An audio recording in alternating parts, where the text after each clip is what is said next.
Okay, what's the next question here? Someone says, the Most High gave the Apostle Peter a vision in which he declared that formerly unclean animals could be eaten. Well, the Most High did not give him a vision that says that unclean animals could be eaten. Go to Acts the 10th chapter. The vision he gave Peter was to prepare Peter when he awakened from that trance or sleep to receive a Gentile whose name was Cornelius. That's the reason for those unclean animals he was shown in a vision. It was never to eat pork or shrimp, crabs, or lobster. And we're going to read that. Read Acts 10 and start at the 5th verse. Acts chapter 10 verse 5. And now send men to Joppa. No, matter of fact, go up to the 1st verse. Verse 1. There was a certain man in Caesarea called Cornelius, a centurion of the band called the Italian band. Go ahead. Cornelius from the Italian band. Go ahead. A devout man. A devout man. And one that feared the Most High with all his house. Go ahead. Which gave much alms to the people, and prayed to the Most High always. He saw in a vision evidently about the 9th hour of the day an angel of the Most High coming into him and saying unto him, Cornelius. When he looked on him, he was afraid and said, What is it, Lord? And he said unto him, Thy prayers and thy alms are come up for a memorial before the Most High. And now send men to Joppa and call for one Simon, whose surname is Peter. So the Spirit came on this Gentile, Cornelius, to go and see Peter. Peter had the keys to the kingdom of the Most High.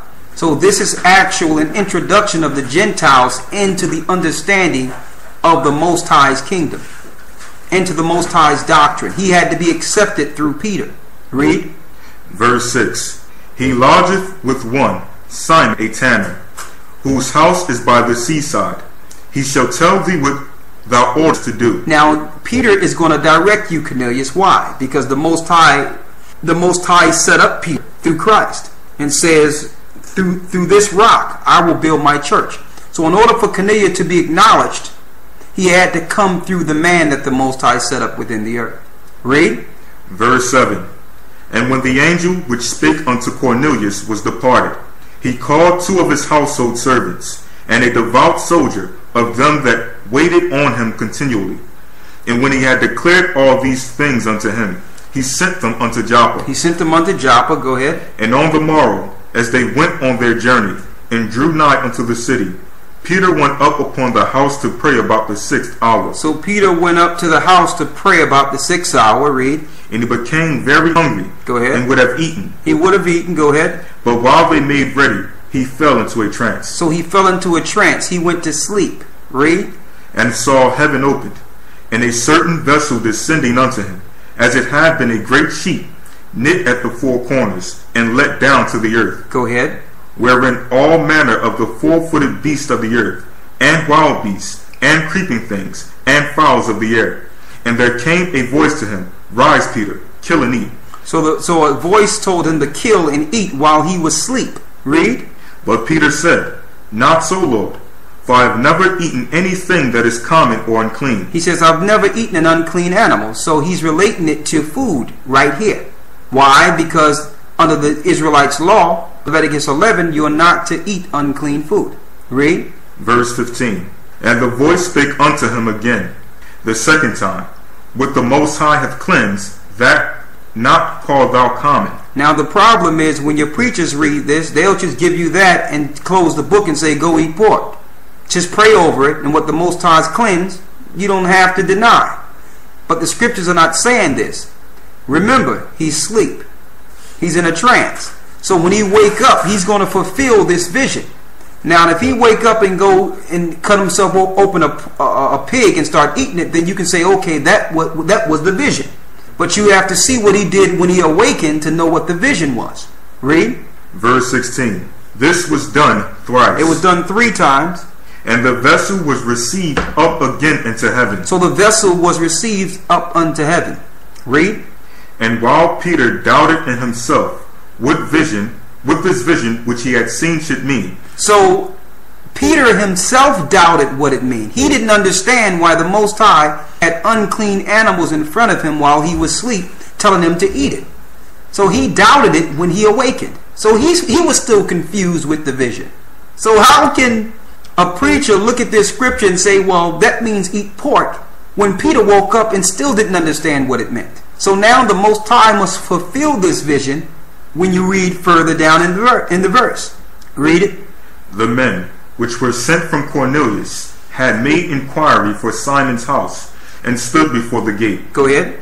And called, and asked whether Simon, which was surnamed Peter, were lodged there. Go ahead. While Peter thought on the vision, the Spirit said unto him, Behold, 3 men seek thee. Arise therefore, and get thee down. So while he thought on the vision or the dream that the Most High gave him, a spirit came to him and said, go downstairs.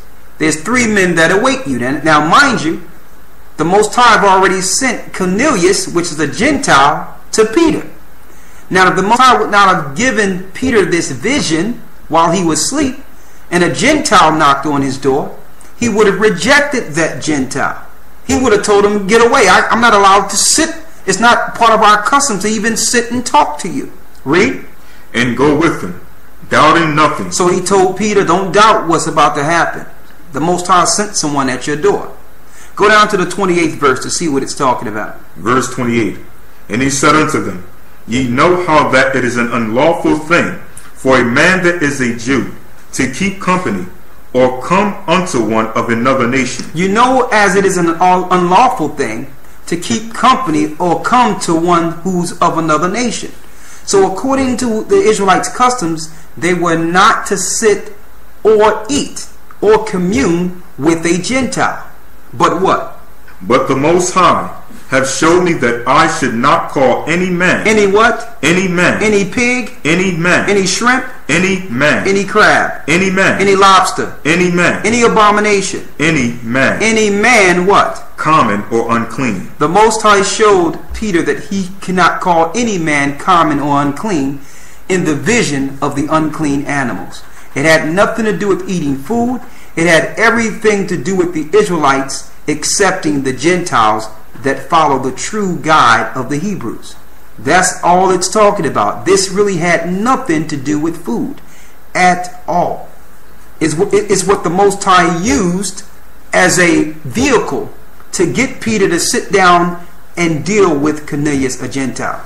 So I hope you got that. So there's no place in the scripture that says you can do these things. The Most High don't contradict himself. He's not the author of confusion. He's not going to tell you to do something in one hand and then tell you, oh, you can do the exact opposite of that. That means you don't know what God to follow. That's totally confusing. Okay?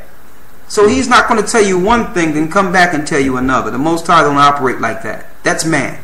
And it's ironic that once the Christians started teaching this, the pagans and the Romans, it's ironic that the Gentiles and the other people that are controlling the earth continued their heathenistic eating practices in the church. And the only people that really compromised this is the people that were supposed to be upholding the law on the dietary law. So the Gentiles who went in the church really didn't have to change. They can continue to worship on Sunday. They can continue to eat whatever they wanted to eat. So what was their change?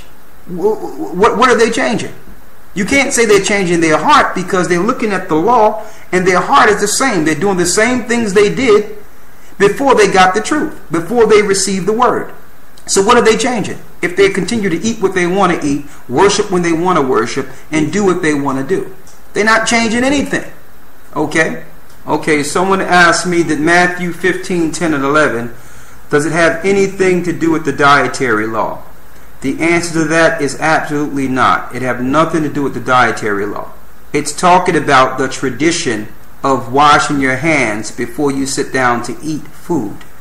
It have nothing to do with the food you're eating. Okay? To prove that, the only thing you would need to do is take them to the first verse. Read the first verse. Verse 1. Then came to Yeshua scribes and Pharisees, which were of Jerusalem, saying, Go ahead.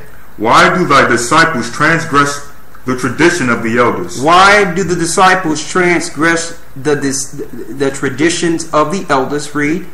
For they wash not their hands when they eat bread. For they wash not their hands when they eat bread. So it's saying they came from outside with dirty hands, And they didn't do the tradition of the elders and go into the basin and wash their hands first. They went straight to the table and started eating. So that was disrespect to those. That's what they were saying. It was disrespect to them. So they said that, well, hold up. How can you sit at our table and not respect our father's traditions, washing our hands? So this don't have anything to do with pork or eating shrimp, crab, or lobster. It's talking about the dirt on their hands. So Christ came back and said, it's not what goeth into a man that defileth a man, talking about the dirt on their hands while they're eating bread, but it's what comes out of a man that proceedeth out of a man's mouth that defiles him. Okay? So again, if they were eating pork here, then you can say, well, all right, it's unclean food. All right? This is talking about dirty hands. I hope you got that.